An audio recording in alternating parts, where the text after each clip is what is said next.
Halo, selamat hari Jumat. Selamat menjelang akhir pekan juga. Ini video kedua gua dalam mungkin beberapa jam terakhir ya. Jadi memang gue sengaja membagi dua. Sebelum ini videonya terkait dengan hasil-hasil di Liga Champions. Jadi Chelsea save by the bell, Potter nasibnya kayaknya masih aman. Kemudian juga keberhasilan Munchen menang atas PSG dan juga superior Milanisti atas Spurs yang berhasil lolos ke fase berikutnya. Nah, di video kali ini gue akan bahas hasil dari Europa League. Ada 3 tim yang akan gue bahas di sini.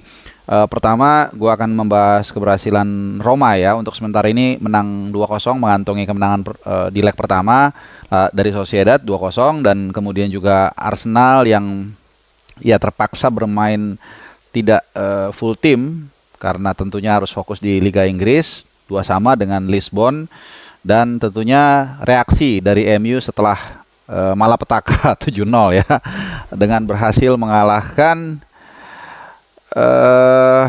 Betis ya, Betis bacanya Betis ini bukan Betis, 4-1 ya, respon yang sangat luar biasa. Oke, gua awali dari Roma. Jadi Roma seperti kita semua tahu, mereka lolos setelah playoff ya, lebih dulu karena finish di peringkat kedua di fase grup. Beda dengan Arsenal yang lolos sebagai juara grup sehingga langsung otomatis sebagai seeding atau unggulan.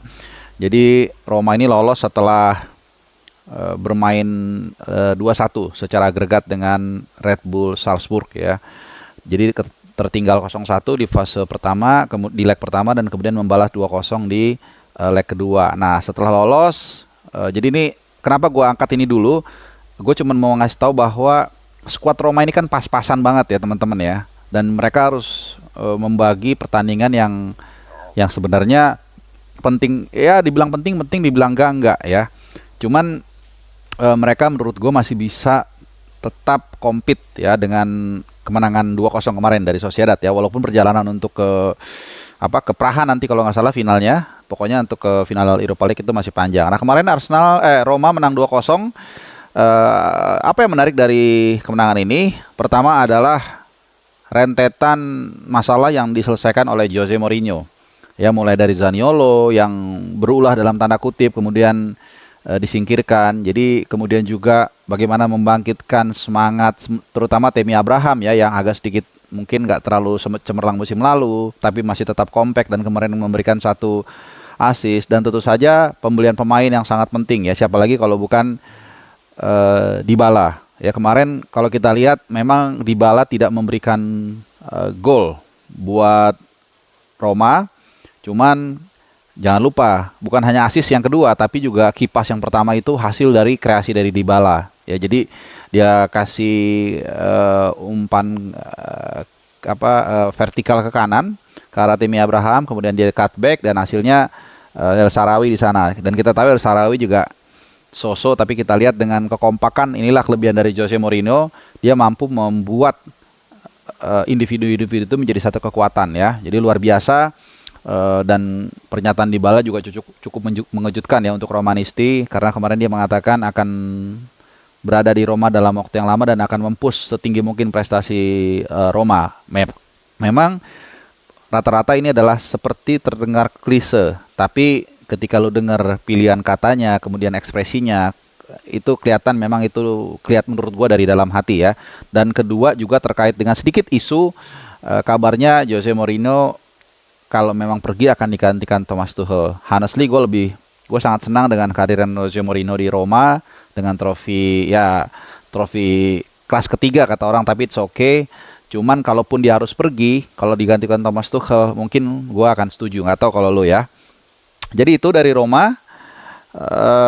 Leg kedua masih ada, nggak boleh terlalu puas, tapi ya kita rasanya optimis ya kalau melihat permainan Roma belakangan ini, karena 5 pertandingan terakhir Roma berhasil menang 4 kali, walaupun sekali ini dosanya adalah kalah dari Cremonese 2-1. Tapi it's okay, langsung direspon dengan baik dengan mengalahkan Juventus 1-0. Ini penting banget karena selalu susah kalau ketemu Juventus. Dan juga kemenangan kemarin dari Sociedad. Ya, di papan klasemen sih masih belum aman ya, karena nilainya sama dengan Milan 47-47. Ya. Cuman kalau misalnya pun di Europa League di-push dan mungkin bisa juara, nggak ada masalah sih. Papan klasemen ini jadi nggak ada gunanya. Karena satu, Roma bisa dapat gelar lagi, naik lagi dari Piala Conference ke Piala Europa League kalau memang menang ya. Plus juga masuk otomatis Liga Champions itu ya. Oke, kita ke Arsenal sekarang. Arsenal sebenarnya mereka punya cukup kekuatan untuk tampil full tim ya. Tapi gue yakin 1000% buat kalian fans Arsenal pasti nggak peduli dengan piala apapun itu, mau piala Europa League atau apapun, yang penting bagaimana bisa menang di liga. Nah ini gue rasa line up yang ditampilkan oleh Arteta ini mewakili pikiran, kalau gue benar ya, dan gue rasa gue benar, mewakili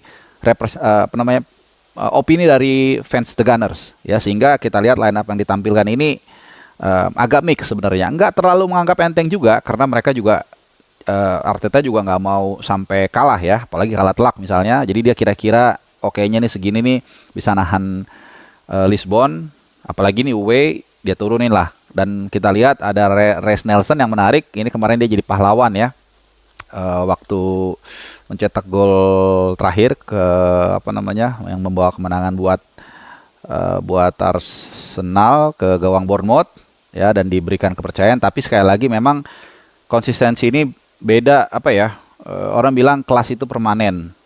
Ya, kelas itu permanen, kalau performa itu temporary. Jadi ya tapi it's okay ya, sebagai pelatih juga harus adil ketika ada yang menunjukkan performanya dikasih kesempatan. Cuman ya memang kemarin kelihatannya tidak terlalu tidak terlalu spesial lah, biasa aja, it's okay, cuman nggak terlalu bagus-bagus amat. Kemudian juga Jorginho, oke, gue juga setuju nih mengistilahkan Thomas Partey dan Fabio Vieira supaya tetap tajam ya kemampuan umpan-umpannya dia. Kemarin juga coba udah berapa kali dia melakukan syuting, tapi memang dari zaman dia di klub lamanya di mana ya, di Lisbon atau di Porto, gue lupa, di Portugal lah. Memang dia ini pemain yang lebih gemar untuk memberikan passing ya, jadi passer. Nah, cuman sayang kalau nggak diasah semua kemampuan syutingnya. Dan ini kemarin 1-2 kali gue lihat dia mulai syuting ya, mungkin mulai dilatih, kita nggak tahu, mudah-mudahan lebih berkembang. Dan satu lagi debut dari Jacob Kiwior ya. Kiwior ya, ini pemain yang setelah gue lihat memang kegemaran dari Arteta ini memiliki CB yang tinggi ya. Kalau lu lihat di barisan center back Arsenal ini rata-rata tingginya 180 lebih lah, 189 malah. Nih Jacob Kiwior ini 189, Saliba juga sekitar 189, 192 malah kalau nggak salah, Gabriel. Jadi sekitar 190 lah rata-rata, termasuk Rob Holding juga gitu. Tomiyasu bahkan juga 188 atau 189 ya, padahal dia sebenarnya kan juga bisa banyakkan berperan sebagai bek kanan. Nah kemarin kalau kita lihat dari pertandingan ya, sebenarnya ya itu tadi, sebenarnya dari kekuatan kan nggak terlalu full lah Arsenal, karena masih harus fokus juga ya di Liga untuk mengamankan atau menjaga jarak dengan City. Tapi dengan kekuatan itu pun mereka masih bisa mengimbangi ya. Gol pertama dari Saliba, tendangan penjuru, nih bagus golnya, tandukan ya, walaupun ada 2 gol balasan ya. Yang menarik adalah gol gol yang keduanya si Lisbon itu. Ini ada 2 pemain center back sebenarnya yang mengawal dia nih, Paulinho. Ada si Saliba kalau nggak salah ya, sama si siapa tuh, si Kiwior. Tapi memang tangkisannya Turner ini, sama Turner, satu pemain yang di cadangan yang dimasukin, memang ngarah langsung ke kakinya Paulinho. Jadi istilahnya ball to fit ya, jadi tinggal sorong aja selesai. Nah beruntung memang ada gol gol bunuh diri sehingga 2-2 ya. Nanti di Emirates gue yakin akan full tim ya. Nanti di Emirates mereka akan ketemu tanggal 17. Jadi minggu depan sebenarnya nggak lama ya. Jadi diantara nanti setelah ini akan melawan Fulham, Arsenal away, dan gak gampang loh ini.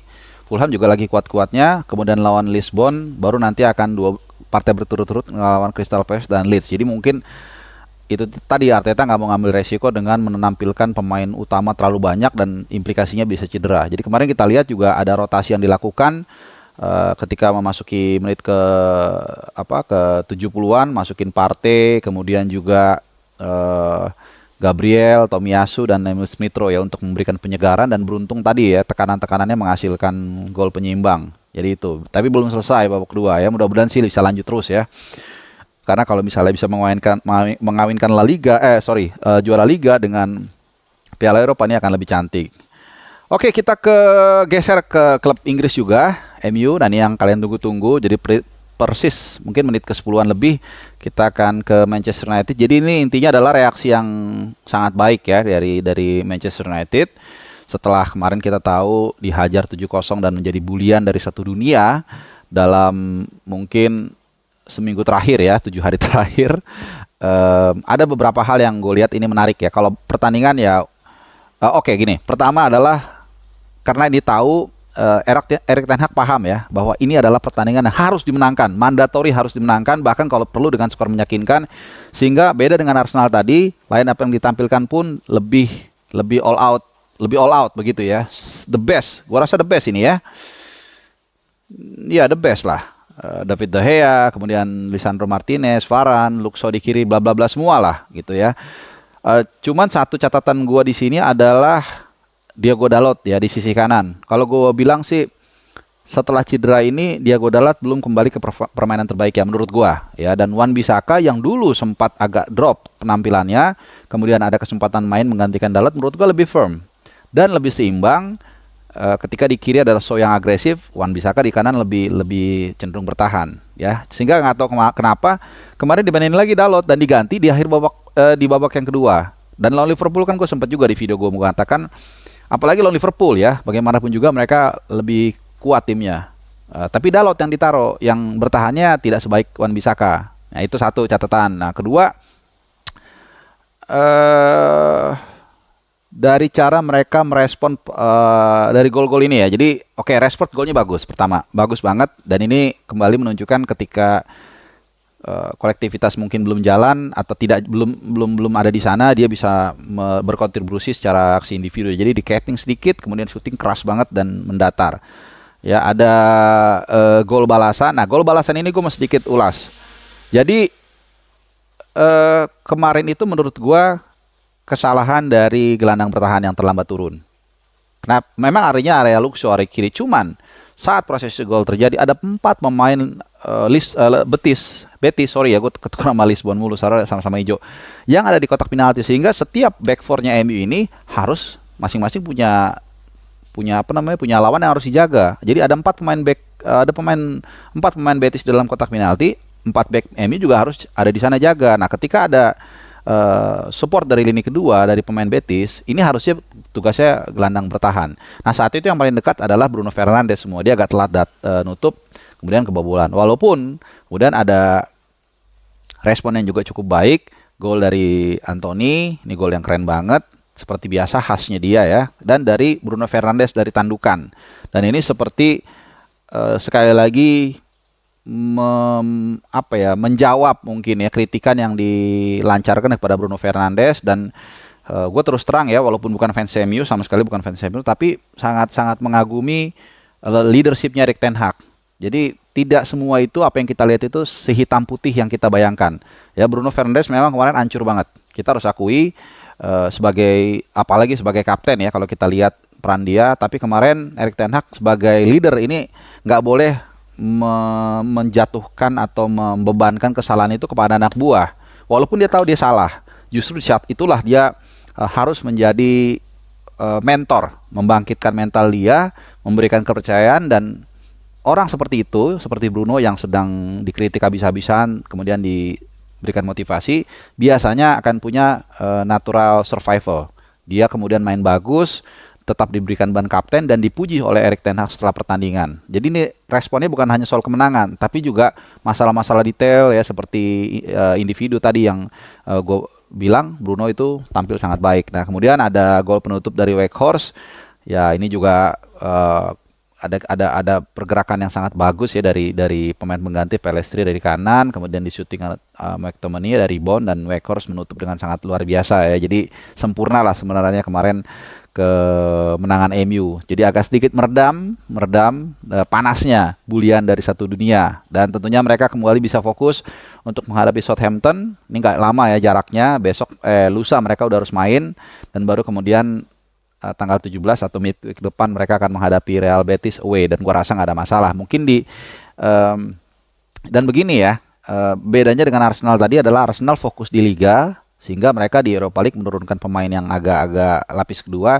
MU kebalikannya, di Liga mereka udah berkali-kali gue bilang mereka sudah melepas dalam tanda kutip ya, karena mereka tahu nggak mudah, sehingga lebih baik mereka fokus di Europa League. Mengapa mereka tampil lebih all out, lebih full team di Europa League ya, dan juga nanti di FA Cup mereka akan main lawan Fulham tanggal 19. Jadi ini akan menjadi prioritas mereka, walaupun tentunya mereka juga tetap akan maintain juga posisi mereka di Liga Premier, jangan sampai merosot ya. Oke, itu aja mungkin dari bahasan kita kali ini dari Europa League. Jadi masih ada leg kedua nanti, kita tunggu apapun masih bisa terjadi. Cuman kelihatannya sih MU, Arsenal sama Roma kelihatannya punya kans yang cukup besar untuk lolos ke fase berikutnya, dan gue berharap mereka lolos semua karena ini adalah tim-tim yang memang punya kapasitas dan punya modal di pertemuan pertama, dan juga tentunya fansnya banyak. Oke, terima kasih. Itu baru saja paparan gue terkait dengan hasil-hasil dari Europa League di leg pertama. Terima kasih udah nonton. Semoga memberikan referensi dan juga tetap jaga kesehatan. Ciao.